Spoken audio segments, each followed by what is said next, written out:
isn't it? I'm happy. The crowd looks great. Of course, you never know. Never can tell. Have you ever done that? You try to judge a situation and you're completely wrong, you find out later? For instance, I was at the grocery store the other day and this guy walks in. Real good looking guy, real athletic, real muscular. Looked like he just finished working out. And I thought, this guy probably takes real good care of himself, like doesn't buy any junk food at all, you know? So when I was at the checkout, he was right next to me, so I just real casually, real quickly glanced into his basket.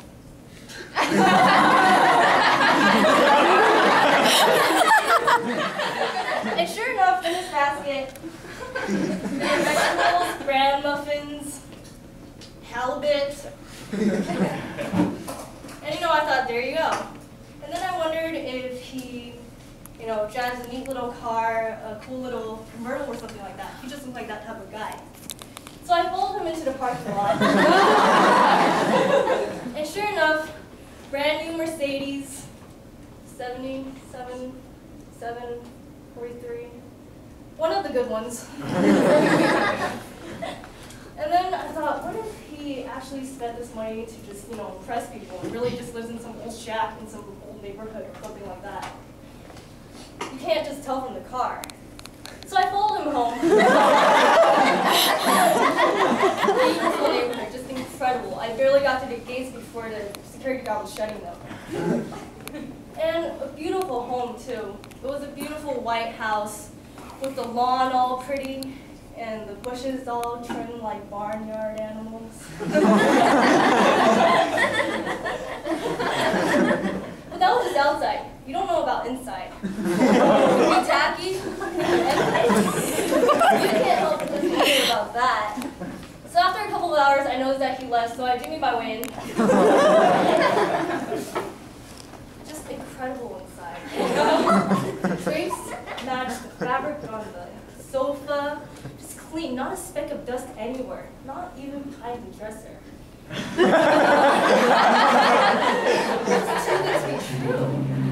Good looking, takes good care of himself, wealthy, calls his mother every day. She wasn't at home. So maybe he picked up the phone with pizza, she told me. But this guy's just terrific, right? Next thing you know, the guy comes home, opens the door, screaming and yelling, and I say, just a moment, let me turn down the music. He continues to scream and yell, who are you? What are you doing in my house? What are you doing with my clothes on?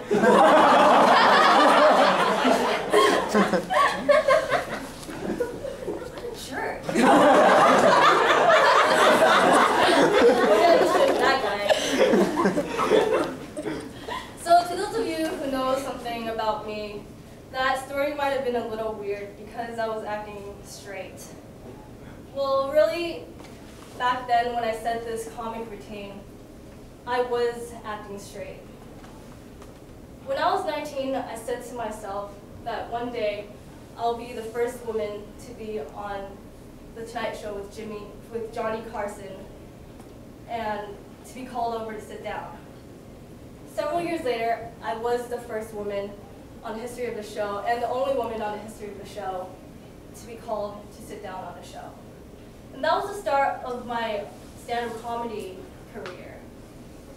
It was successful and it was great, but it was also hard because I was trying to be someone that I wasn't. And I was keeping the secret that I was gay because I was afraid if people wouldn't like me, people wouldn't laugh at me anymore. Pretty soon, I was offered my very own sitcom called These Friends of Mine. And it was later called Ellen because it was so great. And, that was successful too. It was a whole nother level of success. But then, as I got to be a bigger celebrity, I worried, what if people found out? What if they don't like me anymore? By the way, if you were wondering, this was a very long time ago when we still just had white presidents.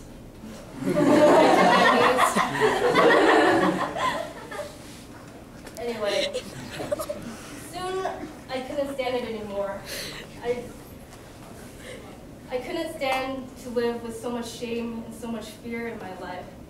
So I decided to come out. It was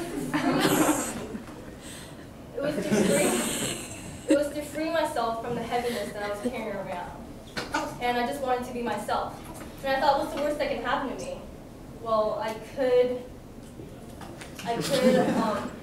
lose my career, and I did.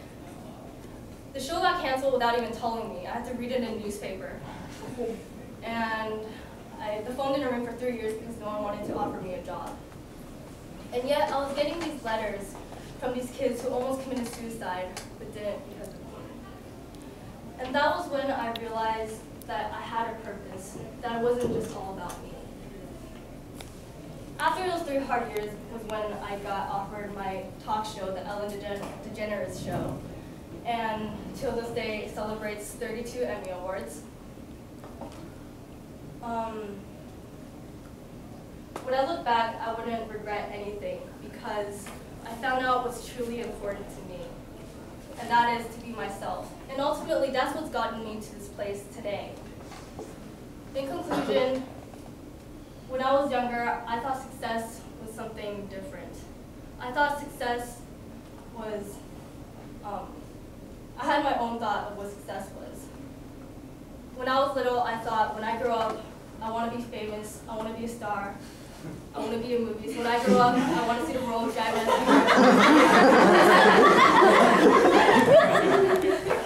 But now, my idea of success has changed. Now I believe that life should be lived with integrity. You should be honest and contribute something to the world. And to conclude my conclusion, here's an idea of what success means to me and what I'm really like.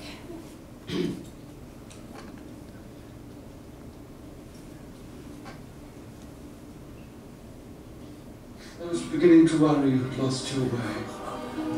Come, we've saved you a seat. Sorry, traffic was crazy.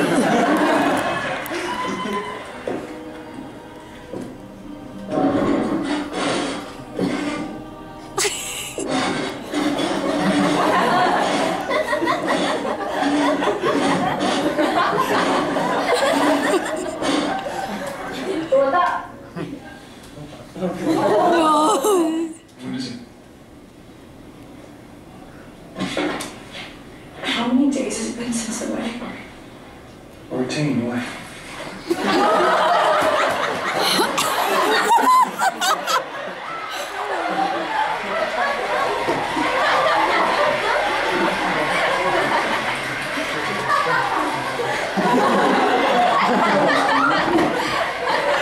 Can somebody tell me what's going on?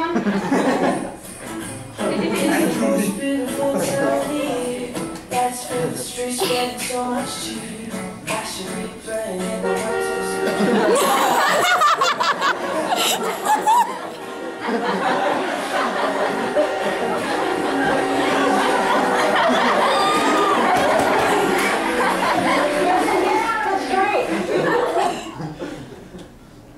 Oh, this is so funny.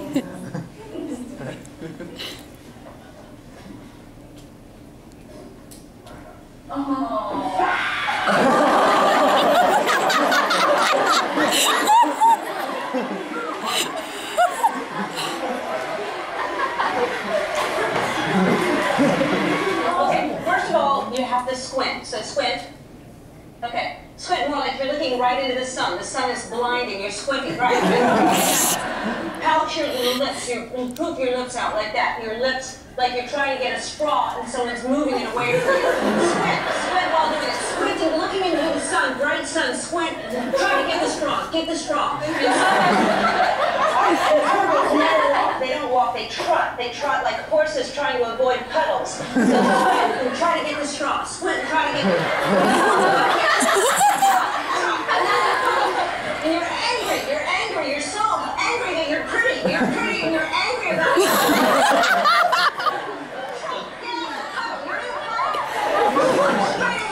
And squint and good. Isn't she amazing? I was born this way. Everybody now. I was born this way. I was born this way. How do you go? That's right. Everybody. I was born this way.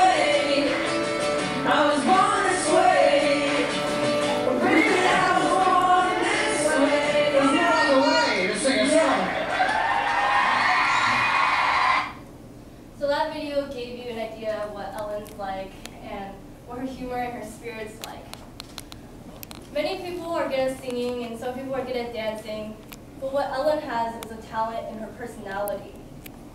Her motto, to live with integrity, can apply to everyone. It doesn't matter if you're homosexual or not. To live with integrity is something important. And with Ellen's likable personality and her execution of her model, she gives her viewers a motivation to follow that motto. And with that, I conclude the conclusion to my conclusion. Thank you.